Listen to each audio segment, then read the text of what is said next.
Hello friends, welcome to my channel queen Soundarya. ఏంటి ఇవన్నీ మొలకలు విత్తనాలను చూస్తున్నారా? ఇదంతా ఏమి లేదండి, గోధుమ గడ్డి. గోధుమలు వేసి పెట్టాను, చిన్న చిన్న పిల్ల మొలకలు వచ్చాయి చూడండి. తర్వాత 4 days తర్వాత ఇలాగా వీటి గ్రాస్ గోధుమ గడ్డి అనేది వచ్చేసింది.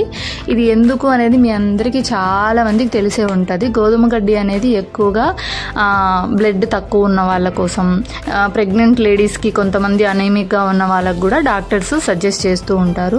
మనకు అందుబాటులో ఉన్నప్పుడు ఇలా మనమే పండించుకొని న్యాచురల్గా తీసుకున్నాము అంటే చాలా తొందరగా బ్లడ్ అనేది ఇంప్రూవ్ అవుతుంది. మీరు ఇవే కాదు, బీట్రూట్, క్యారెట్ ఇట్లాంటి వాటితో కూడా ఇంప్రూవ్ అవుతుంది కదా అనుకోవచ్చు. ఏమోనండి, నాకు తెలిసినంత వరకు వీట్ గ్రాస్ అనేది గ్రీన్ కలర్లో ఉన్న బ్లడ్ అని అంటూ ఉంటారు డాక్టర్స్ కూడా. అంటే చాలా తొందరగా ఫాస్ట్గా ఇంప్రూవ్ అవుతుందన్నమాట. మొన్నెవరో మన సబ్స్క్రైబర్ ఒకరు నాకు కామెంట్ చేశారు, మీరు కూడా న్యాచురల్ ఫార్మింగ్ చేయొచ్చు కదండి, ఇప్పుడు చాలా ట్రెండింగ్లో ఉంది కదా అనేసి.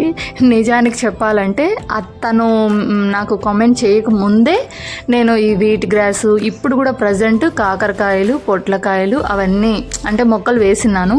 ఎండాకాలం కదా అంటే ఇంకా చిన్నగా అల్లుకుంటూ ఉంటాయి కదా, నిదానంగా వర్షాలు పడేసరికల్లా మొక్కలు వచ్చేస్తాయిలే అని చెప్పేసి చేశానన్నమాట.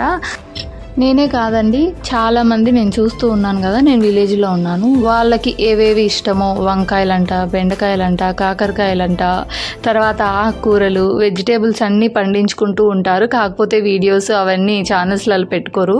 నేను చాలా మందిని చూశాను, చాలా గ్రేట్ అండి నిజంగా. విలేజెస్లో వాళ్ళ పంటకు వాళ్ళకి ఏమేమి అవసరమో వాళ్ళు వేసుకొని పండించుకొని హెల్దీగా తింటూ ఉన్నారు. నేను ఇప్పుడే కాదండి, నా మ్యారేజ్ ముందు కూడా హైదరాబాద్లో అప్పుడు జాబ్ చేసేదాన్ని. ఇట్లా మట్టి నేల అక్కడ ఉండదు కదా, అయినా కూడా నేను ఏంటంటే ప్లాస్టిక్ బాక్సెస్, ఏమైనా పార్సల్స్ తెచ్చుకునేప్పుడు ఉంటాయి కదా, అవన్నీ పక్కన పెట్టుకొని మట్టి అనేది అమ్ముతుంటారు. మట్టిని కూడా కొనుక్కోవాలా హైదరాబాద్లో, మన పల్లెటూర్లలో లాగా కాదు కదా. కొనుక్కొని తెచ్చుకొని మెంతాకు, కొత్తిమీర ఇవన్నీ పండించుకునేదాన్ని. వీట్ గ్రాస్ కూడా పండించుకునేదాన్ని. చాలా హ్యాపీ అనిపించేది నాకు. అలాగా హెల్దీ హ్యాబిట్స్ అనేటివి కొంచెం చేసుకుంటూ వచ్చాను. ఇందులో నేను ఇప్పుడు ఉత్తది వీట్ గ్రాస్ అనేది తాగటం నాకు ఇబ్బందిగా అనిపిస్తుంది. అందుకని నేను ఖర్జూరాలు యాడ్ చేసుకున్నాను. ఇది చూడండి, మొత్తం పిప్పి వచ్చేసింది, ముద్దగా అయిపోతుంది. గ్రైండ్ చేసేటప్పుడు కూడా అంత తొందరగా గ్రైండ్ అవ్వదు అసలు. ఇదైతే నొరగ వచ్చింది చూడండి. ఫస్ట్ తాగినప్పుడైతే నాకు చాలా కష్టంగా అనిపించేది, ఏదో గొంతులో ఉంది, ఏదో అడ్డుగా ఉంది అనిపించేది. తర్వాత నెమ్మదిగా అలవాటు చేసుకున్నాను. ఎందుకంటే హెల్దీ హ్యాబిట్స్ మనకు హెల్త్కు మంచిది అయ్యేది. కొంచెం కష్టమైనా కానీ మనం అలవాటు చేసుకోవాలి.